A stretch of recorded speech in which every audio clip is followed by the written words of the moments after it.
하나님 말씀 마가복음 14장 12절에서 26절 말씀입니다. 제가 먼저 읽고 함께 교독하시겠습니다.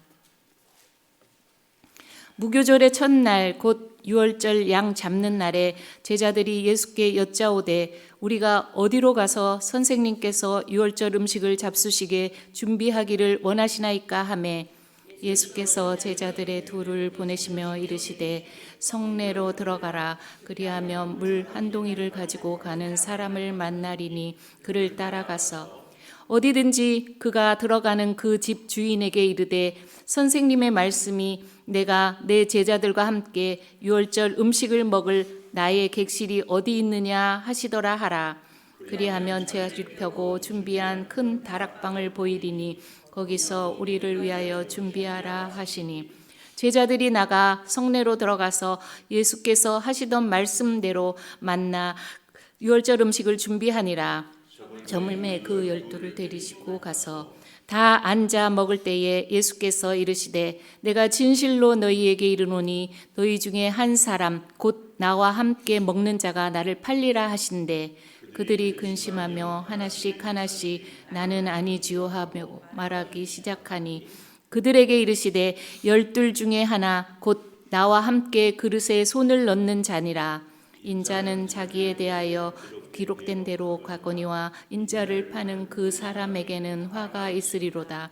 그 사람은 차라리 나지 아니하였더라면 자기에게 좋을 뻔하였느니라 하시니라. 그들이 먹을 때에 예수께서 떡을 가지사 축복하시고 떼어 제자들에게 주시며 이르시되 받으라 이것은 내 몸이라 하시고 또 잔을 가지사 감사하기도 하시고 그들에게 주시니 다 이를 마시매 이르시되 이것은 많은 사람을 위하여 흘리는 나의 피 곧 언약의 피니라. 진실로 너희에게 이르노니 내가 포도나무에서 난 것을 하나님 나라에서 새 것으로 마시는 날까지 다시 마시지 아니하리라 하시니라. 함께 보겠습니다. 이에 그들이 찬미하고 감람산으로 가니라. 아멘. 축복의 인사를 나누겠습니다. 오늘도 새벽 예배를 드리는 성희야, 너는 하나님의 보석이다. 변함없이 새벽 예배에 나오신 여러분은 하나님의 보석이십니다. 이 모든 것이 주님의 은혜입니다. 아멘. 목사님께서 식탁교훈 제목으로 말씀 전해 주시겠습니다. 많은 은혜와 감동 있으시길 바랍니다. 아멘. 이 본문은 제가 제 성경을 우리 창조교회에 와서 설교할 때 세 권째거든요. 메모하다가 다 찾다 그러면 바꾸고 그러는데 작년 24년 2월 이렇게 12일 날 말씀을 했는데 또 하는데 식탁의 교훈, 식탁 교훈. 작년에는 나의 객실이 어디 있느냐 이렇게 했는데 하나님이 그때마다 주시는 은혜가 좀 달라서 저희 아버지가 저희 어릴 때에 자녀들이 우리 형제가 많잖아요. 식사를 하면서 아무개는 이렇고 아무개는 저렇고 그러면 저희 어머니가 애들 밥 먹는데 좀 제발 좀 듣기 싫은 소리 좀 하지 마시오. 그때마다 저희 아버님이 젠장 밥 먹을 때 아니면 새끼들 나바닥을 볼 수가 있어야지. 식탁 내용 유대인들은 할아버지, 아버지, 아들, 손자가 이 세대 차이가 없대요. 뭐 다는 아니겠지만 그럴 수 있는 게 뭐냐? 늘 밥을 같이 먹는데 하루에 한 번 정도는. 그래서 우리 교인들 가운데도 자녀들이 바쁘고 부모님이 바빠서 뭐 토요일 혹은 주일 혹은 또 다른 날 정해서 꼭 같이 밥을 먹는. 저는 우리 교회 식구들이 자녀들을 시집 장가 보내도 꼭 주일날 우리 교회 와서 점심은 뭐 시댁에 가지는 않아도 부모님 사는 집에 들리지는 않아도 예? 권사님들 애하고 우리 교회에서 밥만 먹고 같이 가라고. 나는 이게 굉장한 복인데 아멘이 안 나와요. 자녀들 사실은 손자 손녀 나면 얼마나 보고 싶어요. 근데 시댁 오라가면 불편하니까 시댁 올 것도 없고 주일날 교회 와서 예배드리고 교회에서 밥만 먹고 가. 이게 굉장한 복인데 아멘 하는 분에게는 복이, 예수님도 식탁에서, 그래서 제가 예수님의 생애를 얘기하잖아요. 가나의 혼인 잔치에서 시작해서 오늘 본문 최후의 만찬까지 식탁에서 늘, 그래서 예수님은 우리의 이 영적인 일들뿐만 아니라 우리의 이 땅에서의 삶도 같이, 사실은 이제 오늘 이 후반부 22절 후반부에 보면은 예수님의 최후의 만찬, 아니 성만찬이라고도 할 수 있죠. 이 떡은 내 살이다, 이 잔은 내 피다, 이렇게 얘기하는 것은 우리가 성찬에, 제가 꼭 그 얘기를 놓치고 성찬 예식을 진행하는데, 예수님의 살을 먹고 예수님의 피를 마시는 것은 예수님과 내가 하나다, 그 말이에요. 꼭 기억하십시오. 그런데 예수님의 살과 피를 우리가 먹는 우리 성도들도 다 하나다, 이것을 고백하고 하나됨으로 사는 것, 이것을 얘기하는 거예요. 그래서 우리가 지난주에 성찬 이번 했잖아요. 우리는 다 주님과 하나요, 주를 믿는 성도들과 하나됨을 고백합니다. 이게 성찬의 의미예요. 성찬의 의미. 그래서 오늘 이 식탁 교훈은 우리의 영과 육이 우리 주 예수님과 하나됨을 고백하는 것이에요. 이걸 잘 기억하는데요. 자, 식탁 교훈의 첫 번째로 순종으로 준비합니다. 우리가 교회 일을 하고 하나님의 일을 하는데요, 자기 계획대로, 자기 경험대로, 자기 생각대로 일을 하는 경우가 의외로 참 많아요. 우리 목사들도요, 목회를 하는데 자기 생각대로, 자기 계산대로, 우리가 주님의 일을 교회에서 하는데 자기 생각대로, 자기 경험대로, 그렇게 하지 말고 어떻게 한다? 순종으로 준비하고 순종으로 헌신한다. 꼭 기억해야 됩니다. 아멘. 자, 무교절의 첫날 유월절 양 잡는 날 그랬습니다. 유월절과 무교절은 딱 붙어 있는 절기예요. 유월절은 1월 14일, 1월 15일부터 21일까지는 무교절. 유월절은 출애굽할 때에 이제 하나님께서 천사를 통하여서 애굽의 초태생은 다 죽이는데 고센 땅에 있는 이스라엘 백성들은 머리털 하나도 상하지 않게 지켜주시고, 그래서 넘을 유자, 하나님의 천사가 진노의 칼을 살려주셨다는 것이 유월절. 그래서 그 은혜가 너무나 감사해서 무교절, 이 누룩 없는 떡을 먹어요. 무교절에는 음식을 세 가지를 먹어요. 쓴 나물을 먹고 누룩 없는 떡, 우리로 말하면 딱딱한 비스켓 같은 이런 떡, 그 다음에 불에 구운 양고기, 그 양은 뼈를 절대로 꺾지 않습니다. 이 세 가지 그렇게 먹는데, 바로 그들이 어떻게 먹었어요? 배낭을 쥐고 지팡이를 짚고 서서 먹고 가라 그러니까 즉각 나왔어요. 그래서 이 유월절 지키기 전에, 이 하루 전에 양 잡는 날, 오늘 여기 12절에 그렇게 얘기하잖아요. 예수께서 여짜오되, 제자들이 예수께 여짜오되, 우리가 어디로 가서 선생님께서 유월절 음식을 잡수시게 하기를 원하나이까? 지금도 유월절을 유대인들은 지켜요. 4,000년이 지나서도 여전히 주님이 부활하신 그 은혜, 아니 하나님께서 우리를 애굽에서 건져주신 그 사랑, 그걸 잊지 않고 지키는 거죠. 예수께서 제자 중에 둘을 보내시며, 이 제자 중에 둘 그랬는데 우리는 누굴까? 성경을, 그래서 사복음서를 같이 보면은 좋아요. 누가복음 22장 8절을 가볼까요? 누가복음 22장 8절을 보면 이렇게 얘기를 하고 있어요. 22장 8절 시작. 예수께서 베드로와 요한을 보내시며 이르시되 가서 우리를 위하여 유월절 준비하여 우리를 먹게 하라.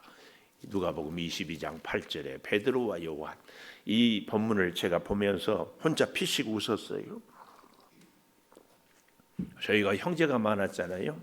밤에 겨울에 시골에 목은 마른데 물은 꼭 바깥에 마당에 이거 있잖아요. 그걸 퍼와야 돼. 물 좀 떠와라. 형한테 시켜. 아버지는 그 밑에. 그러면 저는 이제 막내 꼬리배. 근데 막둥이 동생 바로 위가 제거든요. 막둥이는 불쌍하다고 안 시켜. 항상. 그래서 제가 가면은 물을 한 바가지를 떠와버려. 왜? 또 들어가기 귀찮아요. 근데 주로 이렇게 심부름은 누가 간다? 막내 쪽으로. 근데 하나님의 나라는 베드로와 요한은 누구예요? 예수님 가장 가까이 있고 가장 사랑을 하고 늘 앞장서는 사람. 하나님의 나라의 영적 질서입니다. 항상 무슨 일이 있으면 하나님의 교회, 하나님의 나라는 가까이 있는 사람, 앞장선 사람, 먼저 된 사람이 충성을 하고 합니다. 얼마든지 여기 이 본문에 보면은 누가 가야 돼요? 심부름은 좋아, 좀 별로 뭐 하는 사람. 왜요? 예수님 곁에는 베드로가 늘 있어야지, 보좌해야지, 사랑받는 요한이 있어야 예수님의 마음이 편하지. 근데 그 둘을 보내요. 그 둘을. 이 사실을 우리는 다시 한번 잘 생각해야 돼요. 그래서요, 식탁 교훈의 첫째는 순종으로 준비하는데 누가 준비하는가? 주님의 사랑을 받고 주님의 신뢰를 받고 주님께 가까이 있는 사람. 항상 하나님의 나라의 영적인 세계는 먼저 선 사람, 앞장선 사람, 헌신한 사람, 잘 믿는 사람이 먼저. 그런데요, 또 잘 보십시오. 그래서 성내로 들어가라. 그리하면 물 한 덩이를 가지고 가는 사람을 만나리니 그를 따라가서. 예수님은 다 알고 계셨지만 베드로와 요한은 몰랐어요. 근데 성내로 들어가라. 성내로 어디로 가서 누구를 만나요? 여기 제가 퀴즈를 드려보겠습니다. 물 한 덩이를 가지고 가는 사람을 만나라니 그를 따라가서. 이 사람은 남자다 여자다? 사람, 남자, 수가성 여인이 물을 기르러 와서 예수님을 우물가에서 만났잖아요. 일반적으로 물을 깃는 것은 대부분 누구였다? 여인들이었다. 오늘 그런데 여기 남자. 성내로 가는데 어디 가서 우리로 말하면 복지사거리 이렇게 얘기하지 않고 성내. 물론 그 길이 우리가 평소에 베드로와 예수님이 잘 아는 길이었을 수도 있어요. 그러나 성내로 들어가라. 많은 사람들은 다 여인들이 물을 기르는데 이 사람은 남자였어요. 그래서 눈에 띄었어요.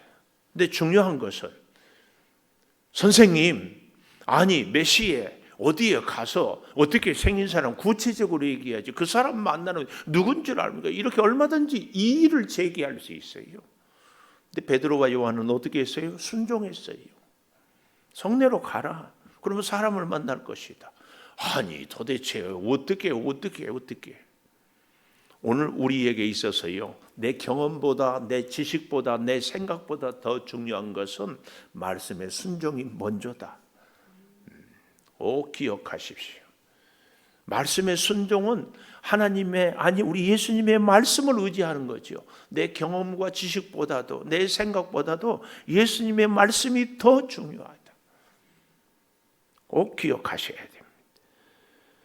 그래서 어떻게 합니까? 그를 따라가서 여기 14절 보십시오. 어디든지 따라가서 어디든지 큰 집이든지 작은 집이든지 그 집이 마음에 들든지 들지 않든지 가라. 선생님의 말씀이 내가 내 제자들과 함께 유월절 음식을 먹을 나의 객실이 어디니? 참 우습지 않아요? 예수님의 객실이에요. 예수님 뭐라고 그래요? 나의 객실. 웃겨요. 아니 맡겨놨어요? 샀어요? 준다고 했어요? 뭐가 나의 객실이에요? 여러분과 저의 심령, 우리의 인생에 주님의 방이, 주님의 소유가, 주님의 시간이, 주님의 은혜와 능력이 오늘 하루 24시간 중에 몇 시부터인지, 나의 능력은 어떤 것인지, 주님의 것으로 구별된 것이 있어요. 꼭 있기를 축복합니다. 하루 24시간 중에 이 시간은 주님의 시간, 이 재능은 주님의 것, 이 물질은 주님의 것. 아멘 좀 하면 좋은데요. 주님의 것이 구별된 우리의 인생, 60년, 70년, 80년 하루하루 살아가는데 시간 남으면 주님의 시간이 아니고 먼저 주님의 시간, 먼저 주님의 소유, 먼저 주님의. 그런데요, 나의 객실이 어디 있느냐 함이라. 그리하면 15절이에요. 자리 펴고 준비한 큰 다락방을 펴리 보이리니 거기서 우리를 위하여. 나의 객실이 우리가 돼요. 우리. 그래서요, 주기도문도 예수님이 가르쳐 준 주기도문, 하늘에 계신 우리 아버지 이름을 거룩히 여김을 받으시고, 그리고 쭉 내려가면 우리가 우리의 죄 지은 자를 사하여 준 같이 우리의 죄를, 우리를 시험에 들지 말게 계속 우리를 가르쳐줘요. 예수님의 기도는 그래서 내 개인의 기도가 아니라 공동체를 위한 기도. 여기 나를 나의 객실이라고 했는데 우리. 그래서 유월절 음식을 어떻게 합니까? 다시 16절에 예수께서 하시던 말씀대로.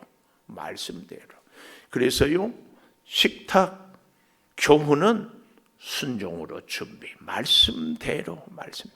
두 번째요. 18절에 보면 이런 말이 나옵니다. 다 앉아 먹을 때 예수께서 이르시되 내가 진실로 너희에게 이르노니 너희 중에 한 사람 곧 나와 함께 먹는 자가 나를 팔리라. 배신은 누가 한다? 나와 함께 먹는 자. 유대인들은 제가 늘 말씀드리잖아요. 아무나 같이 밥을 안 먹어요. 왜요? 이방인들하고 먹으면 이방인들은 돼지를 먹는다든지 비늘 없는 것을 먹는다든지, 그러면 자신도 모르게 어떻게 해요? 음식 규례를 어기기가 쉬워요. 그래서 서로 잘 아는 사람, 규례를 잘 지킬 수 있는 사람들끼리 먹어요. 그러니까 오늘 여기 18절에 잘 보십시오. 곧 나와 함께 먹는 자가 나를 팔리라. 제가 늘 말씀드리잖아요. 저 8번 버스 타고 다니는 사람들이 저를 부예신하는 것은 배신도 아니에요. 무슨 배신이에요? 배신은 누가 한 줄 아세요? 사랑하는 사람, 가까운 사람. 그래서 여러분, 누군가 나를 배신했다, 이 말은 그가 나를 굉장히 사랑했다. 아멘 해야 돼요. 잘 안 나오네요, 아멘이. 다시, 어떤 부부가 있었어요. 서로 싸워요. 그런데 가장 사랑한 적이 있었는데 그 사랑이 서로의 기대에 어긋나니까 서로 싸우는 거죠. 배신은 사랑하는 사람들 사이에 있는 것이 배신입니다. 아니, 예수님에게 바리새인들이 배신했어요? 제사장들이, 서기관들이 배신했어요? 누가 배신했어요? 사랑하는 제자들이 배신했지. 근데 진짜 웃기는 것은 뭔 줄 아세요? 부부도요, 서로 자기가 상처받았대. 서로 자기가 배신당했대. 서로 자기 입장에서 자기는 억울하고 자기가 서운한 것만 얘기해. 자기가 서운하게 한 것은 얘기하지 않아요. 잘 보십시오. 제가 오늘 아침에 설교를 마지막 마무리를 하면서 책상에 이게 뭐야? 왜냐하면 제가 의치를 잊어버려가지고 저지난주에 마스크를 끼고 한 5일 동안 이렇게 했는데, 아니 책상 왼편에 내가 끼고 있는데 보이는 거예요. 이게 뭔 좋아해? 아니 책상에 있는 것이 왜 그동안 안 보였어? 어째 뭐 이럴 수가 있어요? 말도 안 돼. 꼭 누가 갖다 놓은 것 같아. 세상 말로 귀신이 장난. 제가 무슨 얘기를 하고 싶은 줄 아세요? 그는 그렇게 나를 사랑했는데 나는 그 사랑을 못 느껴. 그래서 배신했다고. 그러니까 배신. 가룟 유다가 왜 예수님을 배신한 줄 아세요? 예수님이 자기를 배신했어요. 가룟 유다의 기대에 어긋났어요. 무리를 걷고 오병이의 기적을 행하고 죽은 나사로를 살린 그 능력이면 로마를 물리치고 독립을 일으킬 줄 알았어요. 이 가룟 유다는 예루살렘 출신이고 똑똑하고 예수님이 지근 거리에서 늘 재정을 맡아서 필요한 것을 늘 구매하고 또 재정을 지출하고 신뢰하고, 그런데 최후의 만찬을 하고 이렇게 쭉 얘기하는 거 보니까 예수님이 아무래도 안 되겠어. 물론 3년 동안 살면서 이런저런 일을 겪을 때마다 기대가 됐는데 어느 날 보니까 아주 무능하고 초라하고 뭔가 할 것 같은데 또 못하고, 이것이요 자꾸 가룟 유다의 눈에 반복이 돼요. 그런데 최후의 만찬을 하고 이렇게, 그래서 다른 복음서에 보면은 그 음식을 받고 가룟 유다가 곧 나가니 밤이러라. 영적으로 가룟 유다는 완전히 마귀에게 붙잡혀 버리는 거죠. 그러니까 예수님을 예수님으로 제대로 보지를 못하는 거죠. 예수님을 3년 동안 따라다녔으면서도 어떻게 따라다녔어요? 자기 생각으로, 자기 경험으로, 자기 기준으로 예수님은 로마로부터 이스라엘을 독립시켜야 한다. 그래서 내가 따라다녔지, 죄인들을 위해서 메시아로 십자가에 죽으실 예수님으로 따르지 않았어요. 그러니까 배신하는 거죠. 근데 가룟 유다는 자기가 예수님을 배신하기 전에 예수님이 자기의 기대를, 자기를 배신했다고 믿어서 그래서 팔아먹는 겁니다. 우리는 이 사실을 정말 잘 기억해야 합니다. 잊지 마십시오. 바로 내 테이블에 있는 의치를 못 찾아서는 게 있는데 내 눈에는 안 보여. 내 눈에 안 보이니까 없는 거예요. 그러니까 다시 돈 주고 다시 맞췄어요. 그렇게요. 주님은 우리를 너무나 사랑하는데 문제는 뭐예요? 나는 주님의 사랑을 못 느껴. 그러니까 주님이 나를 사랑하지 않는다고. 저 사람은 저렇게 건강도 주고 물질도 주고 자녀도 잘 되는데 주님은 왜 나에게 몸도 약하고 돈도 안 주고 힘들게만 하는가? 주님은 나를 사랑하지 않는다. 제가 그래서 오늘 일부 예배 때 그런 얘기를 했어요. 신천지에서 여기 서 있는 김 목사한테 돈 100억을 현금으로 통장에 입금을 해주면서 이제 신천지로 와라. 그러지 않아서 참 감사하다고. 혹 우리 성도 가운데 사업이 부도 나가시고 길거리에 나앉게 생겼어. 내 부도 자금이 20억이야. 20억. 내 신천지 이만희를 통해서 50억을 주는 거야. 20억 빚 갚고 20억 사업 자금하고 10억은 멋진 집 사가지고 식구들 잘 살게 하고. 이런 유혹이 오면 마음속으로, 내가 돈은 받지만 마음속으로 나는 예수님 믿어요. 그러나 현실이 어쩔 수 없으니까 이만희 따라갑니다. 그리고 갈 수 있는 가능성이 있을까 없을까? 아무도 장담 못해요. 오늘 본문은요, 그것을 우리에게 얘기하고 있어요. 여기 18절에 너희 중 한 사람 곧 나와 함께 먹는 자가 나를 팔리라. 가장 가까운 사람, 같이 먹는 사람. 그러면서요, 더욱 기가 막힌 것은 19절에 보니까 그들이 근심하며 하나씩 나는 아니지요, 나는 아니지요. 이렇게 나는 아니지요 확인하는 것은 뭐예요? 12제자가 다 예수님을 배신할 가능성이 있다는 것을 역설로 증명해요. 아니 3년 동안 따라다니면서 예수님이 언제 때는 요한만 사랑하는 것 같고 언제는 베드로만 인정하는 것 같고 나는 늘 뒷공문이고 이런 것 때문에 섭섭한 마음들이 다 있었어요. 근데 갑자기 들킨 것 같아요. 그러니까 깜짝 놀래가지고 나는 아니지요. 이 제자들이요, 베드로도 예수님을 닭울음 소리 들리기 전에 부인했잖아요. 사실은 다른 제자들도 다 도망갔잖아요. 뭐예요? 얼마든지 배신의 마음들이 다 있었어요. 그래서 찔끔해가지고 난 아니에요 그러고 있는 거예요. 20절에 보면은 그들에게 이르시되 열둘 중 하나 곧 나와 함께 그릇을 손에 넣는 자다. 나와 함께 그릇을 손에 넣는다는 얘기예요. 같이 음식을 먹는다. 좀 더 정확하게 얘기하면 그 12 제자 중에서도 가장 친밀한 내 표현을 나와 함께 그릇에 손을 넣는 자다. 같은, 예를 들면 김치를 같이 좋아한다든지, 같이 포도주를 마시고 떡을 먹는다든지, 양고기를 먹는다든지, 그 취향이 서로 같다. 누구보다도 가까운 관계를 나와 함께 그릇에 손을 넣는 자로 이렇게 표현하고 있습니다. 근데 우리 예수님은 뭐라고 그래요? 21절에 보니까 차라리 나지 아니하였더라면 자기에게 좋을 뻔한, 자기에게, 예수님이 아니라 그 사람을. 여기서 우리는요, 세 번째 이렇게 얘기를 하고 있어요. 26절에 찬미하고 감람산으로 가니라, 찬송하고 가요. 결국은 그들은 왜 찬송했을까요?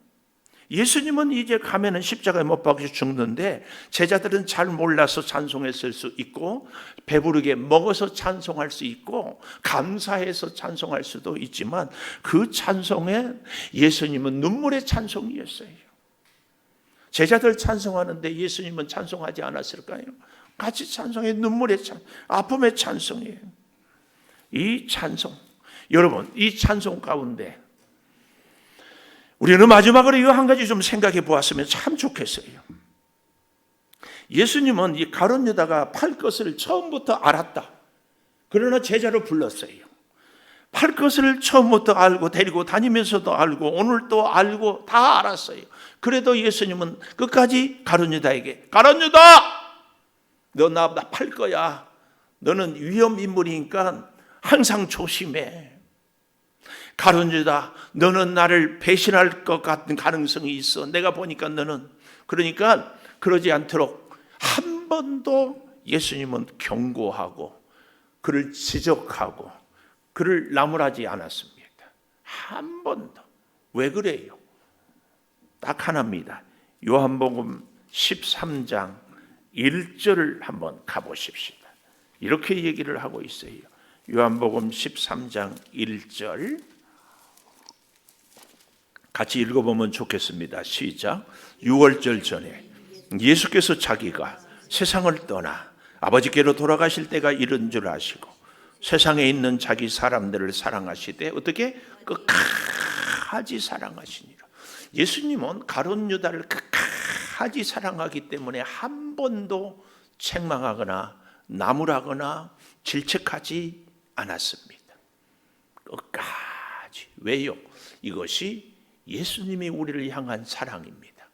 늘 회개의 기회를, 늘 제사함의 기회를, 늘 지적해서 정죄하고 판단해버리는 것이 아니라 가룟 유다가 깨닫고 회개하고 돌아오기를. 예수님은 오늘 우리들의 모습에도, 우리의 연약하고 우리가 실수하고 넘어질 때도 끝까지 참고 우리로 하여금 돌아오게 하신 줄 믿습니다. 그래서요, 끝까지 예수님은 우리를 기다려요. 끝까지 우리를 사랑해요. 그 예수님이 베드로를 향하여서는 부활한 주님을 만나고도 물고기나 잡으러 간다고 할 때 갈릴리 바다까지 찾아가서 끝까지. 사랑하는 여러분, 여러분과 저의 인생에도 어쩌면 예수님은 우리의 연약함, 우리의 배신을 알면서도 끝까지 데리고 다니고 마지막 최후의 만찬까지, 그리고 발도 씻어주고 가룟 유다가 회개하고 돌아오기를. 우리 다시 한번 잘 보십시오. 21절 마지막에 그 사람은 차라리 나니 아니하였더라면 자기에게 좋을 뻔해. 예수님은 가룟 유다가 아니어도 다른 방법으로 인류를 위해 십자가 지고 가십니다. 예수님은 끝까지 가룟 유다를 사랑해서 자기에게 좋을 뻔하였다. 이 주님의 사랑 절대 우리는 찾고 기억해야 합니다. 사람 때문에, 환경 때문에, 이런저런 일들이나 누구의 말 때문에 주님의 사랑을 우리가 흔들리거나 깨닫지 못하는 어리석은 저희들이 되면 안 됩니다. 제가 오늘 아침에 하필 의치가 옆에 있는 것을 왜 그동안 눈에 안 띄다고 보냐고. 주의 사랑을 다시 보고 회복하고 은혜가 있기를 축복합니다. 기도하겠습니다. 식탁의 교훈을 깨닫습니다. 주님, 순종으로 준비하겠습니다. 함께 먹는 자가 나를 팔리라. 가장 가깝고 늘 함께 했고 나의 마음을 누구보다도 잘 알았던 그 사람. 아버지, 우리는 배신의 아픔을 느낍니다마는 내가 먼저 배신한 사람은 아닌지. 주여, 그럼에도 제자들과 함께 눈물을 흘리며 찬미하고 감람사원으로 갑니다. 주님, 이 주님의 모습 끝까지 우리를 향한 그 사랑 기억하며 우리도 끝까지 주님 사랑하며 살게 도와 주시옵소서. 몸이 불편한 우리 성도들 연약함으로 주의 사랑을 체험하게 하여 주시옵소서. 인생의 어려운 고난이, 힘든 문제, 해결할 수 없는 일들, 그 일을 통하여 주의 사랑을 다시 깨닫게 하여 주시옵소서. 지금은 우리 주 예수 그리스도의 은혜와 아버지 하나님의 무한하신 사랑과 성령의 감동하심이 영원토록 함께 하시옵기를 간절히 축원하옵나이다. 아멘. 기도하십시오.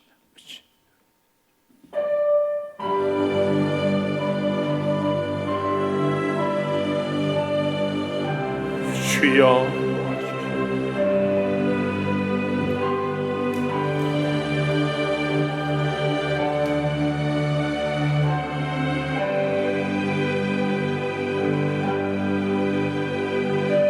아버지, 생명의 역사가 주여 가득하게 하여 주시고 은혜 가운데 주여 순종하며 하나님의 아름다운 뜻을 이루며 주여 은혜 가운데 세움을 입게 하여 주시옵소서. 아버지, 주여 사랑하며 섬기겠습니다.